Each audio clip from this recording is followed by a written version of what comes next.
Dear student, आजकल जो series start की है इस चैनल में, जिसमें कि आपके एंट्रेंस की प्रिपरेशन की जा रही है। इसमें आपको एमसीक्यूज़ दिए जाते हैं, क्विज़ दिए जाते हैं, कुछ पोस्ट होती हैं जिसको कि आप रीड करते हैं। तो चलिए, यहाँ पे अभी 10 एमसीक्यूज़ लिए हैं मिडवाइफरी से, और इसकी जो क्वेश्चन है आपको 4 ऑप्शन दिए जाएंगे, जिसमें से कि आप क्या करते हैं, सही आंसर को अपने नोटबुक में नोट करते हैं। ए का 1, बी का 2, इस तरीके से ना, 1 का ए, बी का सेकंड का सी, इस तरीके से, जिससे कि आपको लास्ट में सेल्फ इवैल्यूएशन होता है। और इसी वीडियो में ही लास्ट में मैं क्या करती हूँ, लास्ट स्लाइड में आंसर आपको बताती हूँ। चलिए स्टार्ट करते हैं। और आप लाइक करना भूल जाते हैं तो जाते जाते पहले, स्टार्ट करने से पहले ही लाइक कर दीजिए ताकि आप भूलें ना। और ये जो बच्चे हैं जिन्होंने बोला था हिंदी इंग्लिश दोनों में, तो उनके लिए ये हिंदी में भी यहाँ पे नोट कर ट्रांसलेट कर दिया गया, तो आपको जिसमें ईजी हो वो उसमें आप देख सकते हैं। तो चलिए स्टार्ट करते हैं। During RH incompatibility colour of amniotic fluid. RH incompatibility का जो लेक्चर है, वीडियो लेक्चर मैंने अपलोड किया हुआ है पहले ही, आप प्लेलिस्ट में जाके देख सकते हैं इस चैनल की, तो आपको बहुत इजीली समझ में आएगा कि वो होता क्या है। वैसे तो मालूम ही होगा, पर जो बच्चे देखना चाहते हैं वो जाके प्लेलिस्ट में देख सकते हैं, और उसमें किसी भी टॉपिक में आप जाके किसी भी सब्जेक्ट में वीडियो देख सकते हैं, ठीक है, और नोट्स बना सकते हैं। पैटर्न यही रहता है, इंग्लिश हिंदी। चलिए 11th का है कि आरएच कॉम्पेटिबिलिटी में जो कलर होता है एमनियोटिक फ्लूइड का, वो कैसा होता है, पेल स्ट्रॉ कलर होता है, या गोल्डन होता है, या ग्रीनिश येलो होता है, या फिर डार्क कलर होता है। तो 11 का ए बी सी करके आप जो भी आपको आंसर सही लग रहा है वो देख लीजिए। और जो सीरियल नंबर 11 डाला, इससे कन्फ्यूज़ मत होइएगा, क्योंकि ऑलरेडी यहाँ पे देखिए पहले ही 10 क्वेश्चन ये दिए हुए थे ना, तो ये मल्टीपल हमने कल देखे थे, ठीक है, ये देखिए। तो इसलिए आज हम 11 से स्टार्ट कर रहे हैं, ठीक है। जिनने नहीं देखे वो अभी जाके उसको भी नोट कर सकते हैं। The organic compound present in amniotic fluid. जो ऑर्गेनिक कंपाउंड होते हैं जो एमनियोटिक फ्लूइड में प्रेजेंट होते हैं, वो कौन कौन से होते हैं या क्या होते हैं? इनमें से प्रोटीन होते हैं, या फिर लिक्विड और सॉरी लिपिड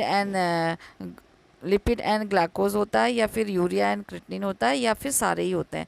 तो जो भी होता है वो आप नोट कर लीजिए। 13 का है during post maturity colour of amniotic fluid, यानी कि पोस्ट मैच्योरिटी आपको पता ही है, जब अपने टर्म से ऊपर प्रेगनेंसी चले जाती है तो उसका जो एमनियोटिक फ्लूइड होता है वो होता है पेल स्ट्रॉ कलर का, गोल्डन का, या फिर ग्रीनिश येलो, या फिर डार्क कलर, ठीक है। तो इनमें से कौन सा होता है वो आप नोट कर लीजिए, 13 का ए या बी, इस तरीके से। Then 14, the function of the amniotic fluid during pregnancy. Pregnancy के समय में एमनियोटिक फ्लूइड का जो कलर होता, मतलब जो काम होता है वो क्या होता है? It acts as a shock absorption, यानी कि शॉक ऑब्जर्वर का काम करता है, या फिर मेंटेन एन इवन टेम्परेचर को मेंटेन करता है, या फिर ये अपने, या फिर अलाउ करता है free movement of the foetus को फ्री मूवमेंट में हेल्प करता है, या फिर सारे ही करता है। शॉक ऑब्जर्वर का मतलब है कि कोई भी धक्का लगना, चोट लगना, जर्किंग जो होती है उससे वो उसको ऑब्जर्व करता है, यानी कि बच्चे तक वो नहीं पहुंचता है, बेबी उसमें सेफ रहता है। तो इनमें से कौन सा सही है वो लिख लीजिए। सॉरी, 14 का कौन सा वाला सही है वो आप नोट कर लीजिए।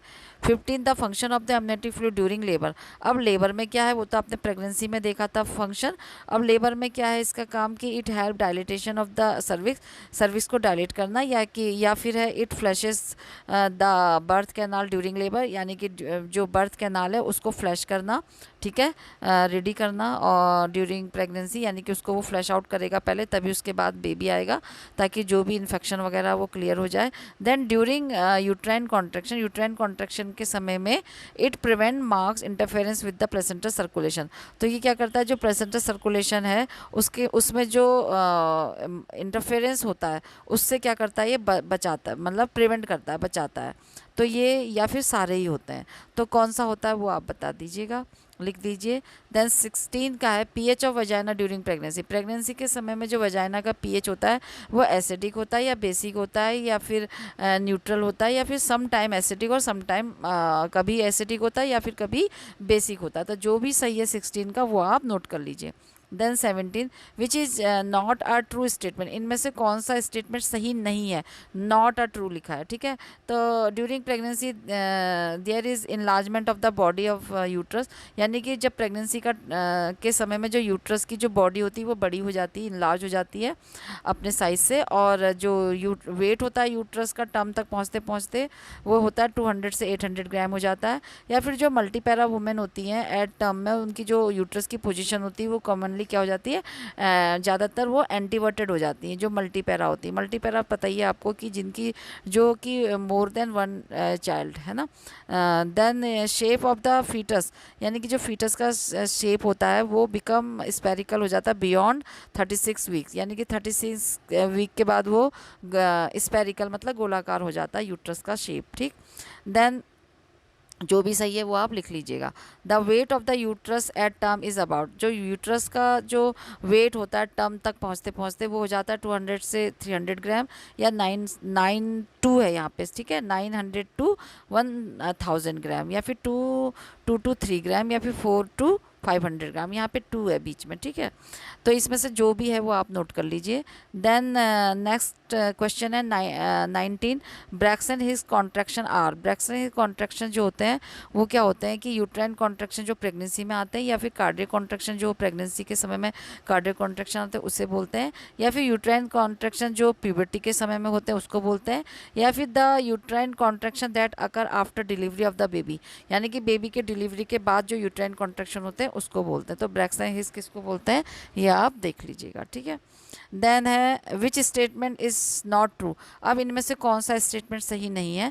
ब्रैक्सन Hicks contraction are found term during pregnancy, तो ब्रैक्सन हिज कॉन्ट्रैक्शन वो है जो कि प्रेगनेंसी के समय में क्या होते हैं, पाए जाते हैं, जो कॉन्ट्रैक्शन के समय में पाए जाते हैं, ठीक है, ड्यूरिंग द प्रेगनेंसी। उसके बाद है in abdominal pregnancy Braxton Hicks contraction are more frequent, तो ब्रैक्सन हिज कॉन्ट्रैक्शन वो कॉन्ट्रैक्शन है जो कि एब्डोमिनल प्रेगनेंसी के समय में पाए जाते हैं, ठीक है।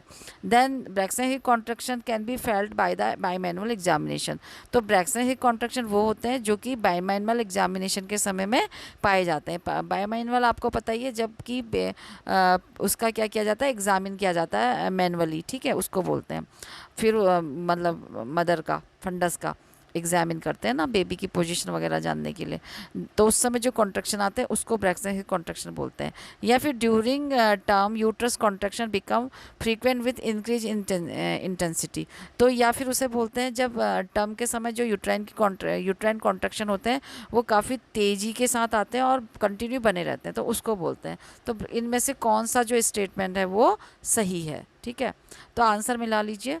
जो क्वेश्चन नंबर 11 था, ड्यूरिंग आरएच इनकम्पैटिबिलिटी में एमनियोटिक फ्लूइड का कलर गोल्डन होगा, और जो ऑर्गेनिक कंपाउंड प्रेजेंट होते हैं एमनियोटिक फ्लूइड में वो सारे ही होते हैं डी, 11 का बी, 12 का डी, 13 का सी, ग्रीनिश येलो कलर का होगा पोस्ट मेच्योरिटी के समय एमनियोटिक फ्लूइड का कलर, ठीक है।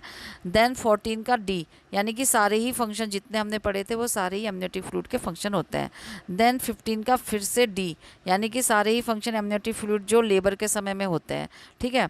और जो पीएच होता है वजाइना का ड्यूरिंग प्रेगनेंसी एसिडिक, ठीक। और जो ट्रू स्टेटमेंट होता है, ट्रू स्टेटमेंट नहीं है वो 17 वाला, वो है B, weight of the uterus जो होता है टर्म तक पहुँचते पहुँचते 200 से 800 ग्राम हो जाता, ये बिल्कुल ट्रू नहीं है। देन 18 का बी, 900 to 1000 ग्राम उसका वेट हो जाता है टर्म तक पहुँचते पहुँचते, ठीक है। देन जो ब्रैक्सन हिज कॉन्ट्रैक्शन होते हैं वो यूट्राइन कॉन्ट्रैक्शन होते हैं इन प्रेगनेंसी में, ए, ठीक है, 19 का ए, 18 का बी। फिर उसके बाद है 20 का कौन सा होगा, बी, कि जो which statement is not true, कि जो in abdominal pregnancy Braxton Hicks contraction are more frequent, ये जो होता है वो सही है, ठीक है। तो thank you guys for watching this video, please do like share comment and subscribe this channel, और लाइक तो करते जाइए जो कि आप बिल्कुल भूल जाते हैं। कमेंट सब्सक्राइब वो बच्चे करें जिन्होंने अभी तक नहीं किया, जो नए हैं इस चैनल में, और जिन्होंने कर लिया वो कुछ ना करें, और सब्सक्राइब के बगल में जो बेल आइकन है उसे भी प्रेस कर लें, ताकि जिस भी तरीके के इसमें क्विज़ कॉम्पिटिशन ये सब दिए जाते हैं वो उसका नोटिफिकेशन आपको अपने आप ही मिल पाए, ठीक है। तो thank you, good bye, take care. और क्या किस टॉपिक पे आपको एमसीक्यूज़ लेक्चर कुछ चाहिए तो वो भी आप कमेंट बॉक्स में बता सकते हैं।